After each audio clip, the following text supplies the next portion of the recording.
fountain. Welcome back. I have a few plants here now that it's cooled off and we finally got some rain. Been waiting and waiting and waiting on rain. This has been the endless wait for rain. And I am very, very happy that it's finally wet enough. We had, I'd say, almost 2 months of dry weather. And so it was actually hard to dig the ground. And it's not fun to transplant into dry sand and then have to soak and soak and soak and soak and soak to keep stuff alive. So what I did was I took one of my grocery row gardens and am transplanting everything from the old property to here. And so you can kind of see in real time what I'm doing. And you know, you just watch me plant my garden. Instead of doing something meaningful with your own life, you can vicariously experience, you know, what I'm doing. So this is a chestnut right here. I'm gonna put this on the end. We're experimenting with keeping chestnuts small. I think that'll be fun. It's not a huge chestnut, it's not the giant American one, but that is one of my canopy trees. So we're gonna go 12 feet. 1, 2, 3, and 4 yards. And I've got this one placed already. So there is a mulberry right there. And then let's see. 1, 2, 3, 4. And I will stick this beautiful fig right here. And then we just need some things to fill in between as we go. And I have to free up my next tree. So here are these various roots, right? That's a yam, so that goes on the yam trellis. That's turmeric. This is a fun one. This is a Rosa rugosa. That's a rose hip rose, so that one will go right there, where it can get all crazy and invasive and be a huge pain in the neck in the future. Here we've got a malanga and a canna. We'll just fill it in as we go. It doesn't matter that much. The important part is to get those canopy trees in the right spot so they have plenty of space. 1, 2, 3, 4. And in the ground we go with another one. This is it's either a seedling peach or a seedling plum. I'm not sure which. But we started that one. That's actually big enough that it could fruit this next year if it wanted to. And this looks like, I don't even know what this is. Probably that's a mulberry. Yeah. It's already gone to sleep for the winter, so 1, 2, 3, 4, and that begins my vegetable garden. So we're perfect. Incidentally, I think you probably want to see this vegetable garden. This is the one I put in when we were doing our little simple gardening video. Some of the brassicas got chewed up a little bit here, but the pak choi we've been harvesting off of, and they look great. You can tell that it's gotten wet again because we've got weeds all over the place. But this pak choi is delicious, and this was only fed with cow manure. That's all I put on here. So we just put some cow manure from the field and crumbled it up, forked it in a little bit and planted. And even though we touched freezing the other night, they did just fine right through it. And you could see how we've been cutting leaves off as we go and sauteing them. It's really easy. And as before my perennials are all planted, it makes sense to just get as much annual production as possible. And once I get these planted in, I can easily just go and plant more vegetables down the sides. I'll probably put in some rows of radishes or something. I don't know. And then eventually I'll stick another perennial tree right in the middle of this.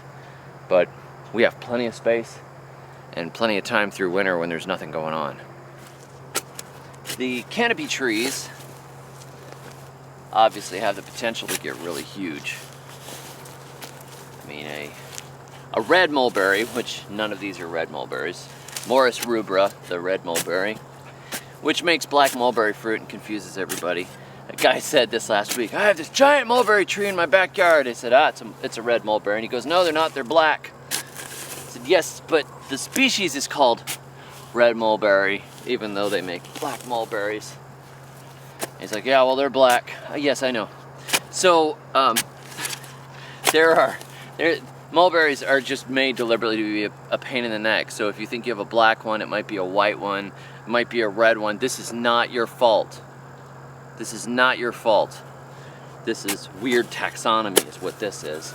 But anyhow, a mulberry, one of our native ones, can get gigantic, 60 feet, 80 feet. I saw one when we were in Missouri that was this big around. You could have made a house out of the wood from that mulberry tree. This mulberry tree that I'm planting right now is probably either a black or a white, and it makes smaller trees. So keeping it under control is not that big a deal. Really, you're not going to let any of your trees get anywhere near full size in a grocery row garden system like this. You're going to keep them under control, because the idea is you get a huge amount of diversity and things fitting into a backyard space. And you can fit maybe 8 trees in the space that one giant tree would take up. And the way you accomplish this is through relentless pruning. Keep it small and train it small until it stays small.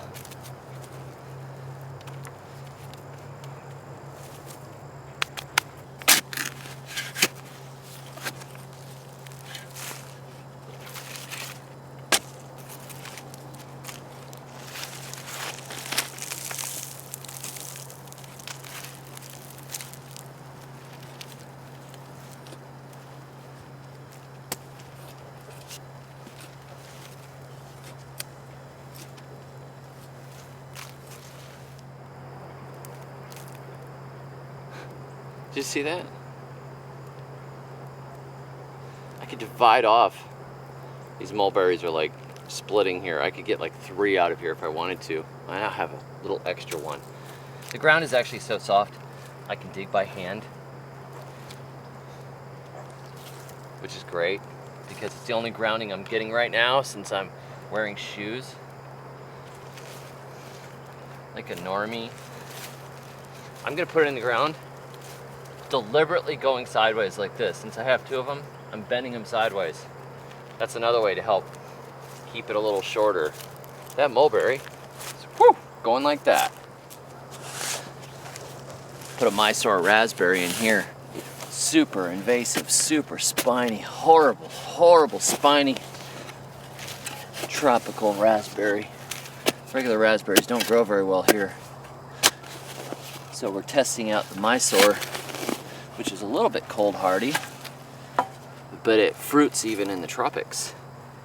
So our climate is kind of in between the tropics and the temperate, and we're always trying different things and testing different things, which is what you should be doing. As much as possible, see what grows in your backyard and what does well. So if you have a grocery row garden system like this, you got lots and lots of space to play around with and stick a whole bunch of different stuff in. And if it doesn't do well on you, you just yank it out after a few years and plant something else there. The Mysore raspberry also has this really pretty stark white growth. The canes are beautiful. They're almost ghostly white with the green leaves, which looks really neat. Want to stick it in? You can see and how it stands out. It almost looks like it's been whitewashed. And it makes a good barrier too if you were planting a death hedge, because it will catch you. It has these thorns that curve backwards, and they always catch you and tear your clothes and rip your skin. Perfect for a death hedge and very attractive. If you want to learn more about grocery row gardening and how we lay these beds out from start to finish and how it all works, You can check out my little book on the topic called Grocery Row Gardening, which is available for $9.99. And you'll be all raring to go when spring comes, I think, because it's really a cool system and it's a lot of fun. It's a little food forest under control. So check that out, Grocery Row Gardening, and also be sure to check out our new t-shirt design. Most of life's problems can be solved with a chainsaw. So be sure to check out that shirt and check out the little book if you're interested in this system. And keep following, because as we come into the spring, it's going to get really interesting around here. I'll catch you all next time. Until then, may your thumbs always be green.